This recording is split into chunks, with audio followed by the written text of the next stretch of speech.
6장 12절 마태복음입니다. 마태복음 6장 12절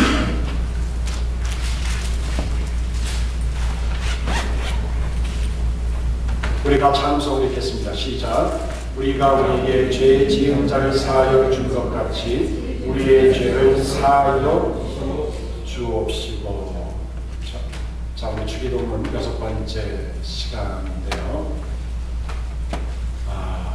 저는 개인적으로 주기도문을 매번 할 때마다 가장 걸리는 파트가 이 파트예요.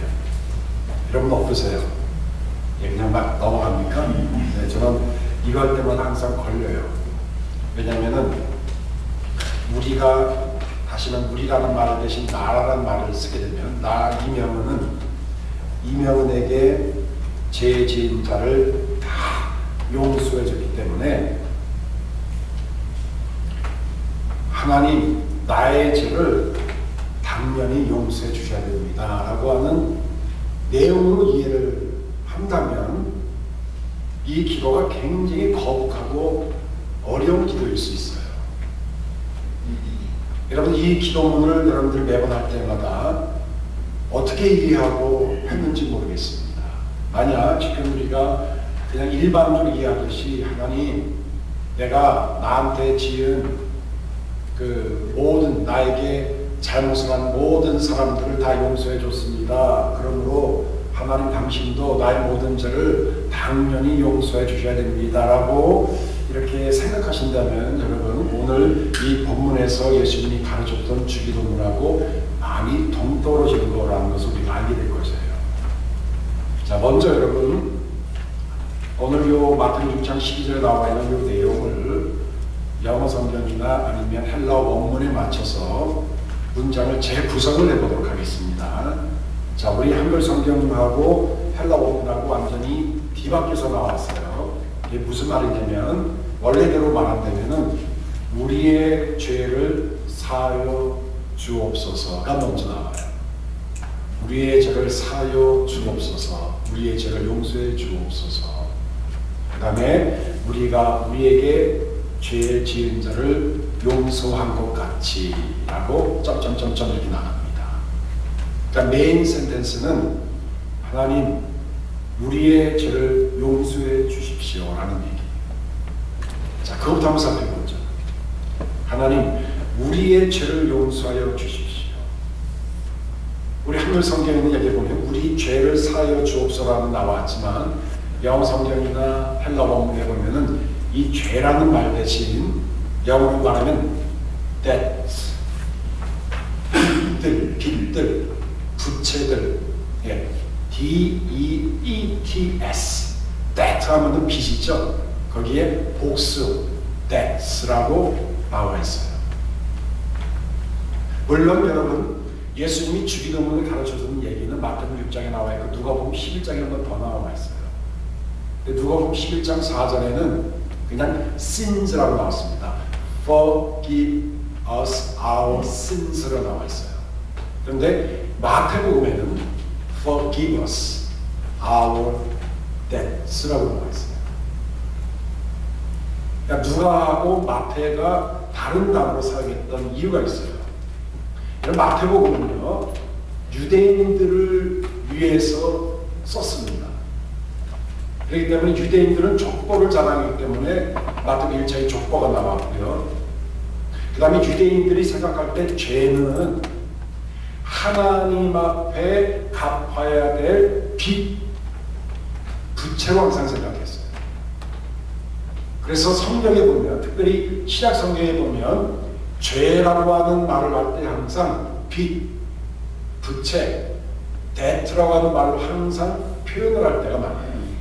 예를 들어 볼까요, 여러분? 이번 주에 우리가 생명의 삶을 가지고 퀴티를 하셨을 텐데 누가복음 7장에 보면은 예수님이 가버나움의 한 바리새인의 집에 초대를 받았던 얘기가 나옵니다. 그렇죠? 생각나시죠? 그 초대를 받아서 예수님이 식사를 막 하려고 하는데 갑자기 끼어든 불청객이 있었어요. 누구죠? 한 여자예요. 그런데 누가복음 7장은 그 여자를 죄인인 한 여자로 얘기하고 있습니다. 여기서 말한 죄인 한 여자는 누구를 얘기하면 몸을 파는 매춘부를 얘기해요.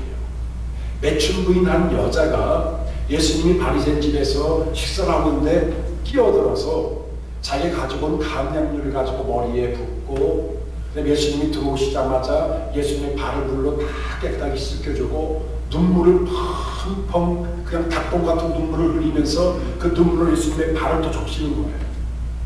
그 다음에 자신의 머리털로, 여자의 긴 머리털로 예수님의 그 발을 다 깨끗하게 닦아주는 장면이 나와요. 그때 예수님이 내 죄가 사함을 받았느니라 하는 말이 나옵니다.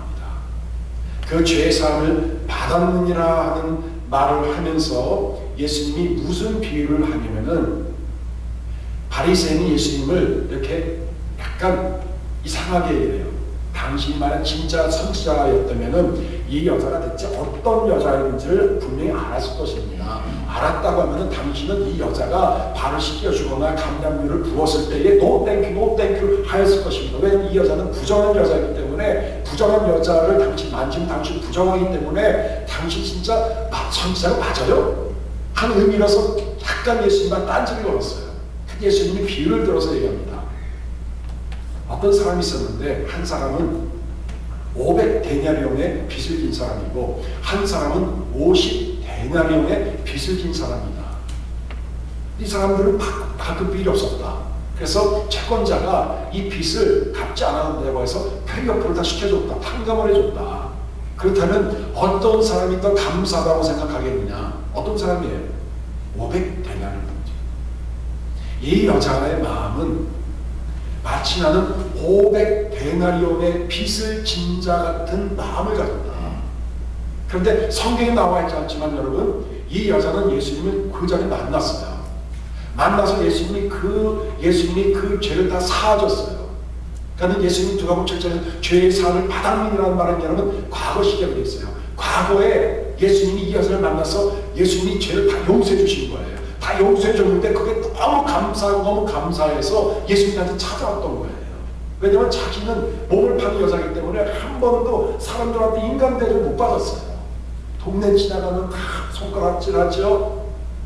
물을 길러 나가도 물을 사람들이 많은 곳에 가서 물을 길릴 수도 없고 상품을 살 수도 없고 뭐 아무것도 날 수가 없는 거예요. 몸을 파는 더러운 여자이기 때문에. 그런데 예수님이 여자를 진짜 인간으로 대접해주고 사람으로 대접해주고 그 죄를 다 용서해주는 거 너무 감사해. 예수님이 다시 찾아왔던 거예요.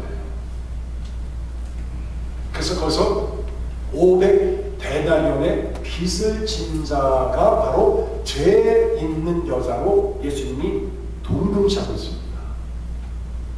여러분, 우리는요 죄라고 하는 빚을 가지고 사는 사람들이에요. 그런데 예수님이 십자가에서 우리가 도저히 갚을 수 없는 이 빚을 예수님이 다 탕감하시고 다 용서해 주셨어요.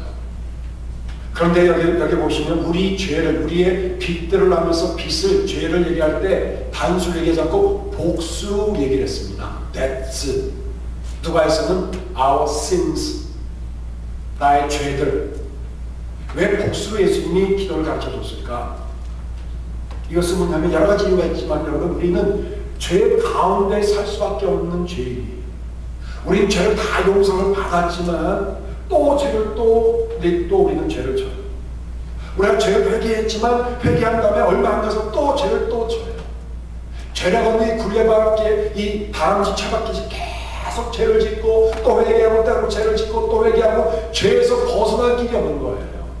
다시 말하면 하나님 우리의 죄를 사하여 주십시오, 우리의 죄를 용서해 주십시오 이 말 안에는 여러분, 하나님 나는 이 죄를 도저히 해결할 수 있는 능력이 없습니다. 어떻게 죄를 내가 잊어버리려고 해도 잊어버리지 않고, 죄를 끊어버릴 수도 없고, 어떻게 죄를 내가 처치할 수 있는 방법이 없습니다. 하나님, 이런 고백이 여기 담겨져 있는 거예요. W.R. 화이트라는 분이 이런 책을 쓰셨어요. 진실한 이야기를 찾아서. 이 책을 보면은 사람들의 인간의 심리를 그대로 나타나는 얘기인데요. 어느 동네에 이런 사람이 있었답니다. 장사를 하는데 장사가 너무 잘 돼요. 그런데 그 바로 맞은편에 또 다른 사람이 똑같은 업종에 비즈니스를 또 오픈을 했어요. 이 사람 배가 아프겠죠. 예? 그래서 아침마다 아침 문을 열고 밤에 문을 닫을 때까지 저 사람, 저 가게 손님이 몇 명 들어가고 나가느냐, 예? 얼마나 많은 것을 들고 나가느냐, 그것만 세고 있으니까 이 사람 노예를 처리하고 너무 힘들어하는 거예요. 그리고 매번 그 앞에 집하고 싸우고. 그래서 그걸 보다 본 우리 하나님이 너무 답답해서 천사를 보냈다는 거예요. 천사를 보내가지고 약속을 하는데 한 가게 주인한테 찾아가서 천사가 프로포즈를 하는 거예요. 야, 하나님이 너희들이 항상 싸우고 미워하고 복수하려고 하고 경쟁하는 것이 너무 하나님 안타까워서 하나님이 제안을 했는데 너가 원하는 건 다 준댄다. 진짜요? 너가 재산으로 재산을 주고 자녀를 자녀를 주고 건강을 원하면 건강을 준다고 한다. 그런데 단서가 있어. 맞은편에 있는 저 사람한테는 2배를 준댄다. 그게 사람들 고민이 빠진 거야. 내가 재산을 원하면 상대방 사람 나보다 2배를 더 받잖아요. 그래서 그 말을 들었던 장사꾼이 천사한테 진짜 그 말이 맞아요? 아, 진짜 하나님이 약속한 거니까 하나님 약속 안 지킨 적이 있느냐? 너 뭐 소원이 뭐냐? 했더니 그 장사하는 분이 이런 얘기를 하더래요. 천사님, 그러면요 내 눈 한쪽 멀게 해주세요. 여러분 안 통하세요? 내 눈이 한쪽이 눈을 멀면은 족적 사람 어떻게 되는 거예요? 다 먹는 거예요. 여러분 우리는요, 우리가 제 헛웃음을 쳤지만 다 그런 마음들을 가지고 있어요.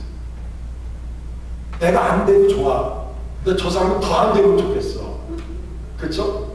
내가 잘 되는 건 좋지만 나보다 더 잘 되는 건 꼴을 못 보는 거야. 망해도 같이 망하자 이거지.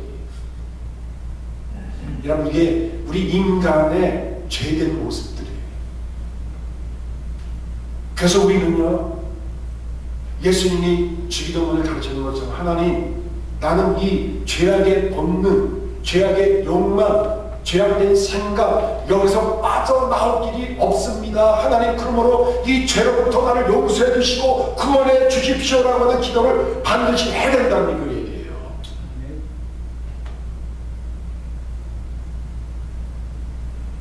예, 애리조나 인디언들이 많이 살죠. 인디언들은요, 이 죄라고 하는 것, 이 죄책감이라는 것을 어떻게 이해하냐면요, 참 재밌어요. 인디언들은요, 사람 몸 안에는 날카로운 쇠 조각이 들어가 있대요. 그래서 죄를 짓게 되면, 나쁜 일을 하든지 나쁜 생각을 하게 되면 그게 들어오면 쇠 조각이 막 돌아다닌대요. 막 돌아다니니까 찌르잖아요. 아프잖아요. 그 아픈 게 죄책감이에요. 그런데 계속 죄를 짓게 되면 계속 돌아다니다가 쇠가 무뎌진대요. 그래서 나중에 안 아프대요. 이 인디언들이 가지고는 죄와 죄책감의 정의예요. 여러분, 사람이 죄를 지으면 회개를 해야 되는데 회개하는 것이 쉽지가 않아요. 여러분, 매번 죄를 짓기 때문에 죄에서 무뎌져요. 아프지가 않아요. 예? 놀랄 것도 없어. 뭐 다 죄를 짓는데 뭐 어제도 졌는데 뭐 오늘 멋지게 짓는 게 대수인가? 그러므로 우리는 여러분, 하나님 앞에, 하나님, 내가 내 이 죄를 죄로 알게 하여 주셔서 하나님 이 죄를 해결할 수 없는 내 죄를 하나님 용서해 달라고 하는 기도를 하라고 하는 첫 번째 메시지가 여기에 담겨져 있습니다. 그래서 여러분, 예수님이 마지막 십자가에 돌아가실 때도 누가복음 23장 34절에 아버지여 저희들의 죄를 사하여 주십시오. 저희들이 무슨 일을 하는지 모릅니다라는 예수님의 마지막 그 기도가 사죄의 기도였어요. 그 다음에 두 번째로 오늘 주시는 말씀은 뭐냐면 우리의 죄를 사하여 주옵소서. 그 다음 두 번째, 우리가 우리에게 죄 지은 자, 우리에게 죄 지은 자를 사하여 준 것 같이라고 하는 이 의미가 뭘까? 참 어려운 내용이에요. 하나님 우리의 죄를 용서해 주십시오. 우리가 우리의 죄 지은 자를 사하여 준 것, 용서한 것처럼 자, 다시 말하면 여러분 여기 보시면 우리가 우리의 죄 지은 자를 사하여 준 것 같이 사하여 줬다는 말이 과거 완료형으로 나와 있어요.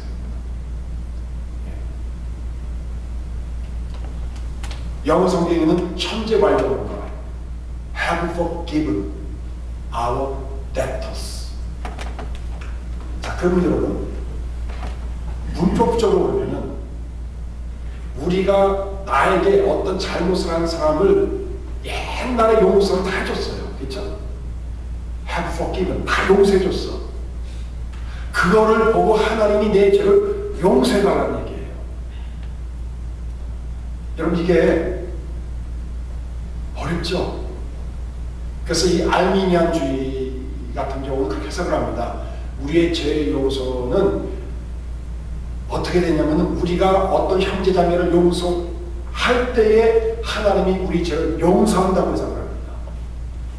그럼 여러분 예수님의 십자가의 사건이 무효화가 돼요. 그렇죠? 예수님이 십자가에 돌아가시는 그 순간까지 예수님의 제자들은 끝까지 부인했어요. 다 도망갔어요. 예수님의 십자가 주에 예수님의 12제자는 한 명도 남아있지 않았습니다. 그냥 다른 여인들, 구경하는 사람들만 그 옆에 지키고 있었어요. 그런데도 불구하고 예수님은 십자가에서 우리의 죄를 다 용서해 주셨어요. 하나님이 우리를 용서하는 것이 먼저지 우리가 다른 사람의 죄를 용서한 것이 먼저가 아니에요. 그래서 이것 때문에 시작적인 논쟁이 굉장히 많았는데 해결이 됐어요. 왜냐하면 신학자 요한인 예레미야라는 분이 계시는데 이분은 20세기 최고의 언어학자로 불리는 사람입니다. 여러분 예수님 이 당시에는요 공용어가 뭐냐면 아람어예요. 아람어는 뭐냐면 이스라엘 백성들이 70년 동안 바벨론 포로로 잡혀갔을 때 바벨론의 공용어 아람어예요. 아라믹 랭귀지. 그래서 잡혀온 다음부터는 유대인들이 아람어로 그냥 얘기를 했어요. 그리고 공문서는 헬라어, 로마 제국가 안에 있었다면 그리거로 문서가 작성됐어요. 그러니까 예수님이 설교를 하실 때는 다 아람어로 하셨습니다. 간혹가다 히브리어도 들어가 있고 아람어도 들어가 있고 하지만 주로 헬라어로 하지만 아람어로 설교를 하셨어요.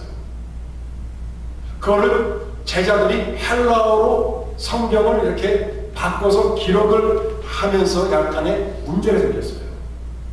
그래서 그 문제를 요한인 예레미야가 정확히 지적했는데 뭐냐면 아람어에서 과거 완료형은 과거에 일어났던 일만 얘기하는 것이 아니라 동시적인 사건을 표현할 때도 과거 완료형을 썼다는 얘기예요.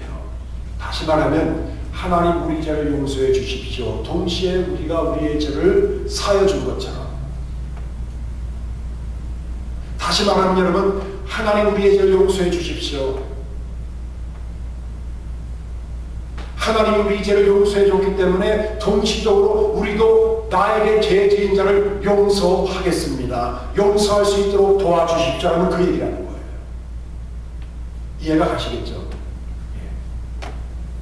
우리가 어떤 사람의 죄를 먼저 용서했기 때문에 하나님이 용서를 하는 것이 아니라 하나님이 내 죄를 용서했는데 그 용서한 그 사건이 동시적으로 나한테 들어올 때마다 죄가 용서가 되더라는 거예요. 여러분 용서가 쉽지가 않아요. 진짜 힘들어요. 오래 갑니다. 아주 지독하게 오래 갑니다. 저도 한번 오래전에 대학 시절 때 누구를 용서하지 못해서 진짜 누워있을 때가 있었어요. 제가 그때 대학부 회장이었는데 주일날 오후에 3시에부터 5시까지 그때는 교회가 모두 활동이 없는 시간이에요. 그래서 그때 우리 대학부들이 모여서 성경 읽기 클럽을 만들었어요. 그래서 굉장히 많은 학생들이 학생들이 거의 반 이상이 모여가지고 성경 읽기를 했어요. 그때 일주일에 100장씩 읽도록 했어요. 100장씩. 미쳤죠? 100장씩 읽어오고 한 장일 때만 문제 하나씩 만들어갖고는 주일날에 그걸 표현하도록 했어요. 서로 풀어보고. 그리고 5시 끝나면은 서대문 형소에 가서 형소 프리즌 미니스트리야. 그리고 급히 돌아와서 저녁에 바켓스 같은 데다가 라면 넣고서 끓여 먹고, 그리고 저녁 7시 반 8시 예배 드리고, 끝나면 또 교사들 모여가고는 또 기도해야 하고, 그래서 아침 주일날 새벽 6시에 나오면은 저녁 한 10시 11시에 나왔어요. 근데 그런 모임이 너무 잘 되니까 저보다 1년 선배했던 어느 분이 성경 클럽을 하나 또 만들었어요. 비밀리에 몰래 만들어갖고는 이 성경 클럽 이렇게 대학 주최한 성경 클럽 모임 사람들을 그쪽으로 잠깐만 빼내는 거야. 아, 거기 별로 재미없지 하면서 이쪽으로 빼내고 사람들이 또 기가 얇은 사람들 있잖아요. 그쪽으로 막 넘겨갔어요. 큰 문제는 아닌데 이 원래 있었던 대학교 원래 주체인 이 성경 공부 퀴즈, 이 성경 공부 모임을 막 비방하기 시작했어요. 예. 그래서 그거 너무 괴로워가지고는 뭐 제가 동년배고 후배면 야단 붙이고 얘기할 텐데 선배인데 말도 못하고 그냥 마음이 꽁 이라고는 하다가 그냥 쓰러져 버렸어요. 그래서 제가 그때 용서라고 하는 것이 얼마나 어렵다는 것을 알게 됐어요. 근데 그분이 나중에 또 제가 캘리포니아에서 목회하는데 미국에 이민해서 또 캘리포니아에 오셨어요. 그러니까 제가 다니던 교회 목사님 딸하고 결혼을 했거든요. 연세대학교 나오고 하셨는데 또 거기에 오셨어요. 야, 이게 무슨 인연인가. 근데 그때는 용서가 다 끝난 때였었어요. 그런데 그 시간이 오래 가더라고요. 여러분, 하나님 우리 죄를 용서해 주십시오. 하나님이 우리의 죄를 용서하는 것처럼 나도 우리 형제자매들의 죄를 용서하겠습니다. 요한복음 20장을 보시면요, 예수님이 십자가에 돌아가시고 부활하시고 나서 제자들에게 나타나셔서 하셨던 말씀이 뭔지 아세요, 여러분? 20장 23절에 보시면 너희가 네 죄를 사하면 사여질 것이고 네 죄든지 그대로 두면 그대로 있으리라. 다시는 예수님의 제자들에게, 부활하신 예수님의 제자들에게 하셨던 첫 번째 당부의 말씀은 용서에 대한 당부였어요. 여러분, 이 설교를 듣는 여러분들 마음속에 용서해야 될 사람들의 생각이 드러날 거예요. 그런데 우리 입으로 안 돼요. 매번 십자가 구석으로 들어가고 십자가를 바라보고 하나님의 은혜 속에 들어갈 때에 나에게 지었던 모든 사람들을 용서할 수 있는 용기와 넓은 마음이 생기더라는 거예요.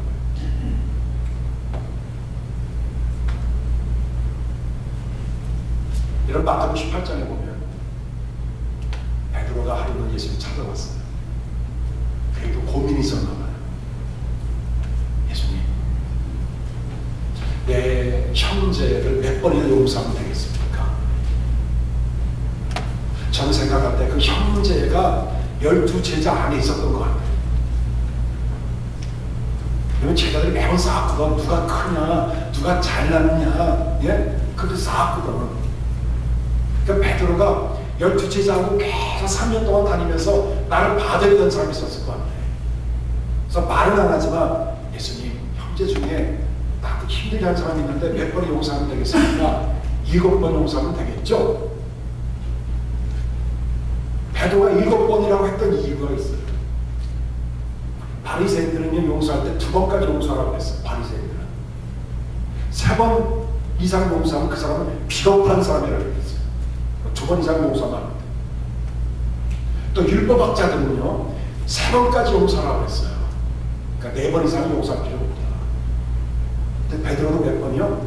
7번. 그러니까 예수님 앞에 굉장히 자기 자신을 굉장히 드러낸 거예요. 예수님, 아시다시피 바리새인도 그렇고 율법학자도 그렇고 뭐 2번 3번 용서하라고 했는데 내 형제 참 힘들게 하는 형제가 있는데 내가 공부 자식을 내가 7번 용서하면 되겠죠? 이랬던가.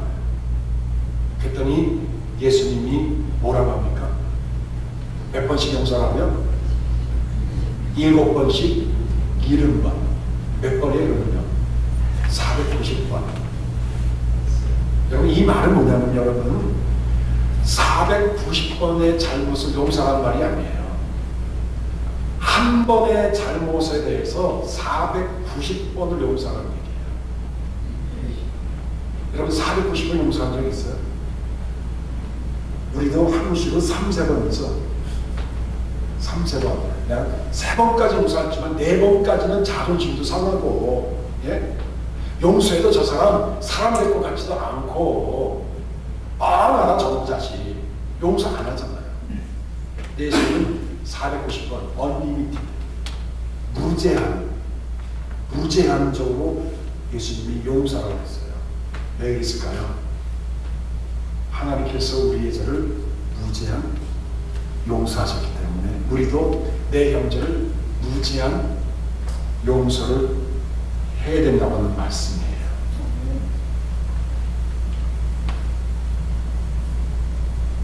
제가 이 설교를 준비하면서 얼마 전에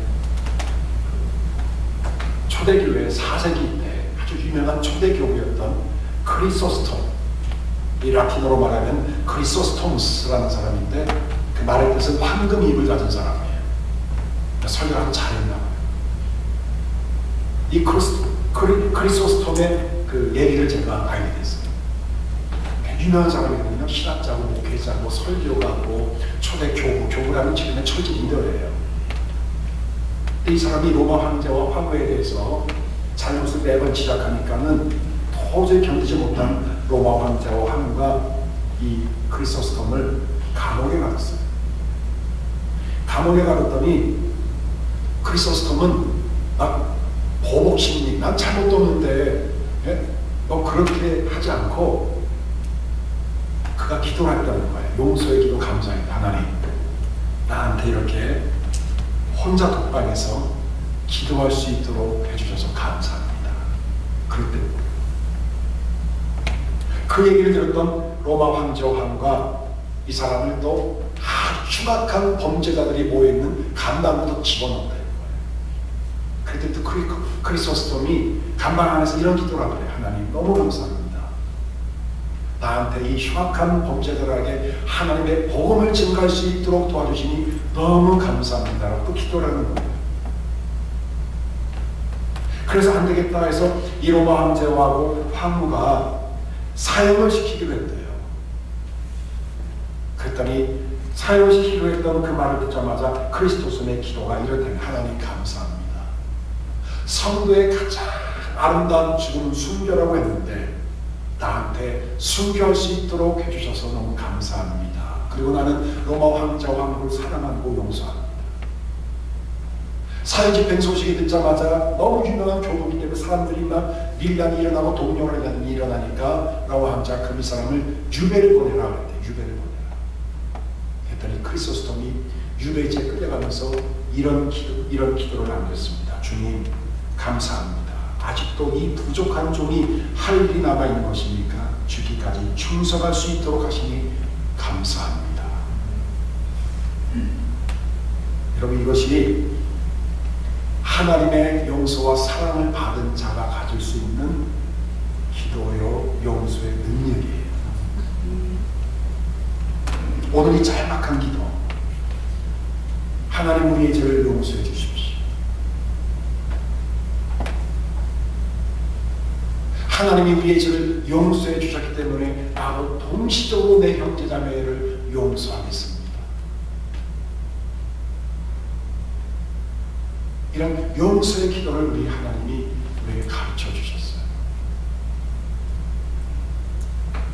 사랑하는 여러분, 우리 교회가 용서의 공동체가 되기를 원합니다. 교회는 용서의 공동체. 용서를 해줘야 되고 용서를 받아야 돼요. 우리는 다른 사람한테 죄를 짓고 또 다른 사람이 나한테 죄를 범하는 사람들이에요. 이게 교회예요. 이게 교회라는 공동체예요. 교회에 대한 이상적인 꿈과 환상은 버려야 됩니다. 죄를 짓고 또 다른 사람이 나한테 죄를 범하고 상처를 주고 상처를 받고, 그렇기 때문에 우리는 하나님께서 내 죄를 용서하셨기 때문에 나도 그 사람의 죄를 시간 들이지 말고 뜸 들이지 말고 동시적으로 내가 용서할 수 있도록 도와주십시오. 이런 기도를 우리 주님이 가르쳐 주셨어요. 여러분, 이민사회가, 이민교회가 이 기도를 제대로 한다면 아마 갈등과 분열과 아픔이 없을 거예요. 앞으로 우리가 이 주일을 할 때 여러분, 주문을 잊지 말고, 하나님, 내가 주님의 용서를 받은 것처럼 나도 내 형제를, 모든 형제의 죄를 용서하기를 원합니다. 이런 기도의 놀라운 역사가 우리 안에 일어나기를 주님으로 축원합니다. 아멘. 아멘. 기도하겠습니다. 하나님 아버지, 우리는 주님의 용서